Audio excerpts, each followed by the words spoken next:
Good morning. Welcome to the Premium Public Video Forecast discussion for Tuesday, December 26, 2023. I am going to be doing these Premium Public Video discussions throughout the week as a counterbalance to not having the live chat, and also to give some of you who aren't subscribers a chance to also subscribe as well. And of course, also, before we begin, please like, share, and subscribe on YouTube as it is building the channel. And wow, we have been increasing significantly over the past year, over 3,000 subscribers and growing. Thank you very much for all of you being here. Now, let's talk about the weather. A lot of interesting things going on here since we last chat. So what I want to do is just kind of go over some of the observations. And in the Premium Long Range Thoughts, we talk about these factors for January and February, what to expect, what not to expect, and also why, please do not get caught up in the GFS or the European solutions beyond 120 hours. And we'll explain why. So first of all, we have El Nino. I think we can all agree now that El Nino has shifted to a central base orientation with a very strong signal. I mean, this, if you just look at the sea surface temperatures alone, this is a strong El Nino. Okay. There's no doubt about that. In terms of the sea surface temperatures, we're seeing a steady decline in area 1.2. We're seeing pretty much a leveling off now in Nino 3.4 and 3, which is typical for around this time of year. Our El Nino basically is close to, if it has already peaked. So when you look at this, you would say to yourself, hey, we got a strong central base El Nino. Strong El Ninos mean mild, mild, mild. But what throws this out, what really creates a lot of confusion, is the SOI, as I've been discussing for weeks now, really months, is not behaving like a strong El Nino. Look, this signal right here, where it's at minus 36, minus 27.2, these signals right here, this should be the norm in a strong El Nino, not the outlier. So the monthly and the seasonal values are more like a weak El Nino. So it's not as simple as just saying sea surface temperatures are this, therefore you get that. I wish meteorology was that simple, because then we'd get a lot more right, because then everything would pretty much be A plus B equals C. In reality, A plus B to the cosine is chaos. And that's what we're looking at right now. Now, this is just a tropical force. And of course, a lot of people are keeping an eye on the MJO, and a lot of references here on the MJO going into phases. Well, we are in phase, we were in phase 8. Now we're in phase 1. We're heading towards phase 2. So again, this influence right here, you get a little bit of a delay in the impacts on our weather pattern, because this is the forcing of the tropical convection, right? So this basically would say, hey, we have a lot of convection and it's enhanced around the date line. This is in the superimposed on top of the background of our El Nino, which has been supporting convection. In fact, here, let me see if I can go back here.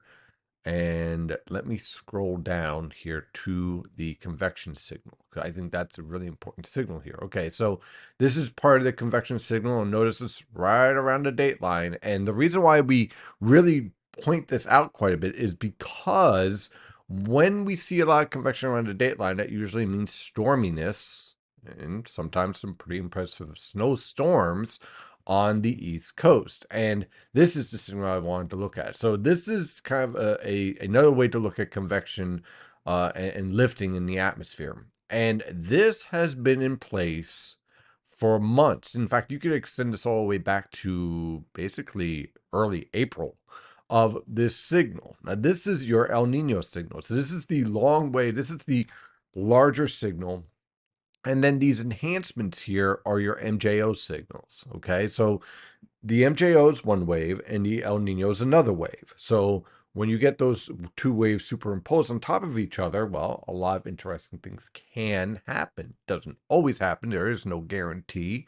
in meteorology as there is in life, but it certainly increases your potential. Now, a lot of people will point out, hey, look, it goes into phase 3 and 4. Yes, it does. But it certainly goes into phase 3. What I like to use with the MJO forecast is kind of stick to this time period because, well, when you get out to this, well, there's just a ton of noise here. Now, if the MJO did this, it goes in a neutral state, which means that dominant signal is just El Nino. If it does this, well, it's even the previous guidance was taking it through here. Now it's a little bit more delayed, but it eventually gets in a neutral circle, which means that El Nino is dominant. So I'm showing you all this because I want you to understand the complexities in these forecasts, okay? This is just a tropical forcing, right? So in the tropical forcing, you already see there's a lot of different signals here, a lot of noise in the background here. And what you want to do as a meteorologist or as a weather enthusiast, if you're trying to learn this, is try to reduce the noise and focus on what we know. What we know in terms of tropical forcing is that we're seeing a lot of convection around the date line. Phases 8, 1, and 2 somewhat helps to enhance that convection, which enhances the subtropical jet stream. Has some influence on the polar jet stream, but this really influences the subtropical jet stream, right? So you get a lot of short waves, a lot of storms marching through the west coast, through the southern plains, and towards the mid-Atlantic coast. In the meantime, if that wasn't more fun for you, now, when we take a look at our observations 5 days out from a couple of days ago, 5 days ago, and in our last long range, not long range, but our last live chat, I said that this observation has to verify for us to trust the rest of this forecast. Because, look, we've been burned by forecasts of major stratospheric warming and then it's not panning out. Well, we could basically confirm that forecast was accurate, and the preceding forecast is just through the roof. This is major, a major stratospheric warming event, and possibly a reversal of our winds in the stratospheric level. Now, why is this so important? Well, the reason why this is important is that the polar vortex is like a, let's say, ice skater. When it's strong, the ice skater keeps their hands close together, right? So when your hands are close together, everything's pulled towards you, right? So that would mean that our Arctic ice skater is going to pull all the cold air towards her and keep it in Canada and Siberia. But when it gets weak and gets deformed and her leg flies out in one direction, her arms in the other direction, her head is going back and forth because she's losing balance, well, that's when you start to get this evolving over the next 10 to 15 days.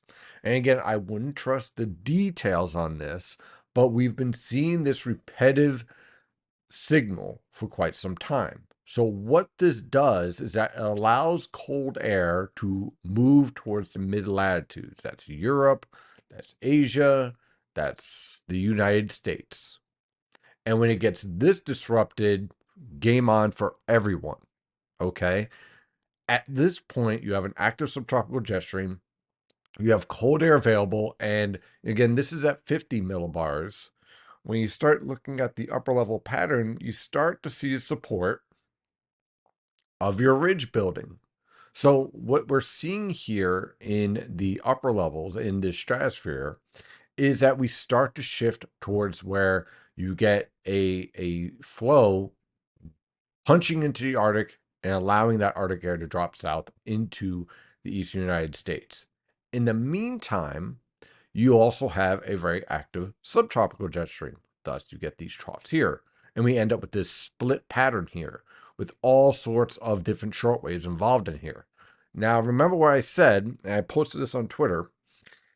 Don't trust anything beyond 120 hours out. Look at the overall pattern, but for the love of God, don't look at snow maps. And I wouldn't get overly excited about the fact that one of the models dropped a huge winter blizzard, snowstorm, omega, whatever you want to point out, map for your location, for your backyard. I know it's going to happen. It's already happened, but don't do it because it's just going to lead to disappointment. Why?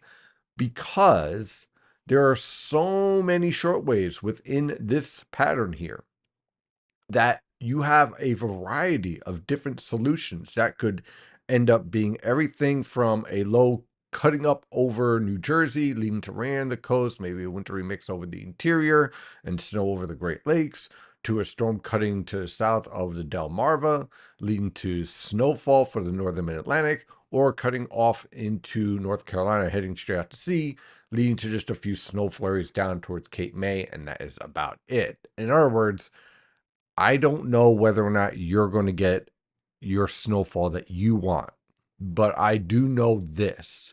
This pattern that sets up is certainly far more potential to produce a string of winter storms as we move through January and February than anything we've seen in the past 4 years. And as we move forward, and we look at what's going on here, you start to get your polar vortex in the troposphere where we are heading towards southern Canada. You start to see heights really building over Greenland and into Asia, which allows cold air to build south. And you continue on with this active subtropical jet stream with short area to short wave. And what you get here, because of all this noise, you get basically below normal heights throughout the mid latitudes, but you still have this ridge signal right here.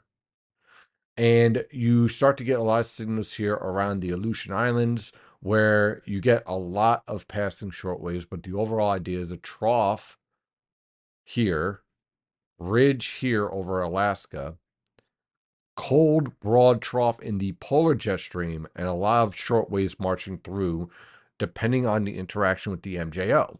Now, that's just a couple. Now you add in, well, how does each one of these short waves interact, and what's the orientation, and the speed, and when does the cold air come in?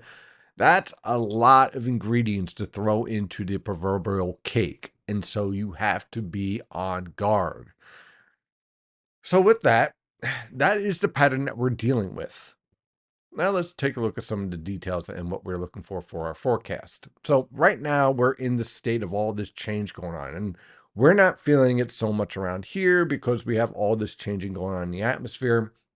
Right now we have a pattern where we have a lot of inversions. So we've seen fog the past couple of days, and we still have fog in the observations in place. And basically what's causing this is an inversion in the atmosphere. Okay, so you have colder air at the surface, relatively cooler, and much warmer air at the mid levels, surging northward. So what you get is a lot of cloud cover, a lot of fog, a lot of low level stratus. So that's essentially some fog, sometimes reducing it below a mile, other times around 6 miles. So if you're traveling, that's going to be probably a few delays here and there as well. So don't blame me. It's hard enough already traveling this time of year, but we definitely see this fog and whatnot hanging around the region. And then showers are approaching. So basically looking at a cloudy day with temperatures in the upper 30s to lower 40s over the northern interior, mid to upper 40s along the coast. And you can see on our WeatherTap radar and surface map, let me refresh this real fast. You can basically see showers are starting to organize. Here's our low pressure system in the subtropical jet stream. Here's a indication of a Pacific low interacting. And as you can see, that warm air at the mid levels is surging northward. And then we have this pocket of polar Pacific air, which is colder air loft. And then up here is where our polar air mass is. So we haven't gotten to that point yet where we're getting that cold air pulled southward, but we are heading in that direction. In the meantime, though, it's going to be mild for today and mild for tomorrow as well. You can see all of this lifting starting to take shape here in the infrared satellite picture. Again, the colder the cloud top, the stronger the lifting. So we just have some lifting here and basically a triple point right here where we're getting this wave of low pressure starting to organize and tropical moisture getting pulled northward. And when you take a look at the wave vapor satellite picture, you can clearly see the connection from the tropics heading right up towards our neck of the woods. A maritime polar air mass trying to hang on, getting driven out. That's why we have that cooler air at the surface while warmer air is surging northward from the tropics. thus your fog. There's your polar air mass up here, staying out of the fray for now, not for long though. And then here's our powerful upper level low that is associated with our Pacific shortwaves are marching in. So this is going to slowly creep this way and start to introduce more and more polar air as it's marching northward and starting to basically fall back into line with this polar air mass. So this upper level low is basically separated between the subtropical and polar shortwaves and jet streams. And this will slowly start to integrate both as we move forward over the next couple of days. And that is essentially what we're seeing here in our upper level winds. Again, there is our jet stream. There's a subtropical jet stream becoming more and more active. Here's our polar jet stream starting to get more amplified. And there is our upper level low in between, getting ready to allow these two to start to interact. And so over the next 90 hours, our upper level low slowly presses north, presses to the east. You can start to see there's our interaction starting to take shape here. And in the meantime, we're just going to get waves of short waves marching through. Now, initially, that wave of warm air for tomorrow is going to set off waves of rainfall throughout the region. And notice we get this secondary low. Now, why am I pointing this out? Because one of the themes we've been noticing over the past several weeks, we can go all the way back to late October, is that mild guidance, even in unfavorable patterns, and this is one of them right now, constantly shows this shift of our primary low pressure systems away from the interior and towards the coastal plain. And that is essentially what we're seeing here once again in this scenario. So just something to keep in the back of your minds when you're studying mild guidance and you start to see solutions where it's focused over the interior and ultimately it shifts towards the coast. So again, this is another reason why you want to wait till you get under 120 hours, heck, in some cases under 90 hours, to really get the idea of what is driving this storm. This is why we're not going as warm as some other sources for our high temperatures on Wednesday, kind of backing off a little bit because it's going to be more of an easterly fetch rather than a southerly fetch because of that secondary low. So we have this environment developing here with strong lifting, plenty of moisture transport, precipitable water values around 1.5, supporting anywhere between 1 to 2 inches of rain around the mid-Atlantic, half an inch to an inch and a half as you head towards southern New England as this low pressure system shoots out. And then we start to see this interaction and a gradual cold air transport because of this positively tilted trough. So it's going to be more of a bleed in than anything else with this cold air transport. And then we shift towards this pattern where we're getting all these short waves all starting to interact and these troughs starting to dive in and colder air building in. And again, we'll see how this interacts. The way that this trough is a positive tilt, this would tell me, hey, any type of interaction is going to be further east, and this is going to exit out quicker than this short wave. So maybe not the best interaction here. We got another short wave out here that we have to keep an eye on that races out, that could be more robust. That's another thing that's been a theme this year, is that these short waves in the subtropical jet stream in the 7 to 10 day forecast are weaker than what's the reality. So we'll have to watch to see how that evolves. And then there's the other short wave coming in. Again, here's our polar jet stream dropping that cold air in. Here's our subtropical jet stream marching another short wave through. And we'll see how that interacts as well. In the meantime, over the next 90 hours, we'll get that gradual bleed in of cold air as the polar air mass builds in behind our upper level low. There's our upper level low signature. Here's the bulk of our polar and Arctic air. And look at that getting ready to drop in. And as we move through the next 10 days, a fundamental difference here is that now we have the ability to draw and drive polar and Arctic air southward. And so with this configuration here, combined with what we're talking about with this configuration here, we start to allow polar and Arctic air masses to drop southward. And now the question is, okay, we have the polar air, we have the Arctic air, we have an active subtropical jet stream. How do all these features interact? And that, ladies and gentlemen, is what we're going to be trying to figure out over the next 2 months. And most likely me drinking plenty of coffee in the meantime. So for today, we'll have an increase in cloud cover with some showers here and there. Temperatures will range from the upper 40s to lower 50s over the northern interior, lower to mid 50s along the coast with that warm air streaming in. For tonight into tomorrow, clouds continue to increase. A few pesky showers developing, lows in the lower to mid 40s over the interior, mid to upper 40s along the coast. For tomorrow afternoon, waves of rainfall, heavy at times, especially in the evening hours as that low pressure system and cold front presses towards the region. Look for high temperatures in the mid to upper 40s over the northern interior, lower to mid 50s along the coast. For Thursday, the low pressure system gradually moves through the coastal waters in the morning with low temperatures in the lower to mid 40s. As the low pressure system exits, we'll continue on with pesky showers around the area with high temperatures ranging from the mid to upper 40s over the northern interior and mid to upper 40s along the coast. On Friday, our low pressure system gradually leaves, but we'll continue to deal with these pesky showers hanging around the area. Again, temperatures not too bad. Look for low temperatures ranging from the upper 20s to lower 30s over the northern interior, lower to mid 30s along the coast. High temperatures will range from the lower to mid 30s over the higher elevations. That's why we could see a few mix of snowflakes in there. Upper 30s to mid 40s along the coast as that cold air gradually, slowly builds in. Then on Saturday, sky cloud cover with a few pesky snow showers here and there. Look for low temperatures to range from the lower to mid 20s and high temperatures to range from the upper 20s to lower 30s over the northern interior, mid to upper 30s along the coast. On New Year's Eve, during the day, sky cloud cover is expected with lows in the lower to mid 20s. High temperatures will range from the lower to mid 30s over the northern interior, mid to upper 30s along the coast. New Year's Eve night, as we count in the new year and head towards 2024, you're going to need a jacket if you're heading out towards Central Park, or should I say towards New York City. Not Central Park, but, counting down that ball and all that good stuff. I like to stay home. I don't go out to New York City or anywhere else. But if you are going out, you are going to need a pretty good coat because temperatures will be falling through the 20s. It's going to be a very, very chilly day on New Year's Eve night.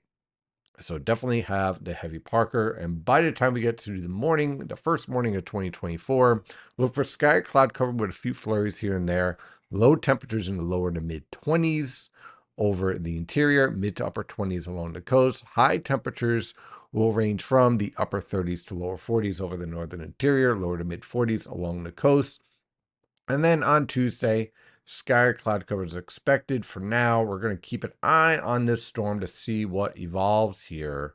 Again, the orientation of these troughs and the timing this far out can start to become a bit unreliable. So again, we'll keep an eye on this. But for now, looking at sky cloud cover with low temperatures in the lower to mid 20s and high temperatures in the lower to mid 30s over the northern interior, mid to upper 30s along the coast. That is your premium public forecast discussion for today. Have a wonderful day, and as always, stay safe out there.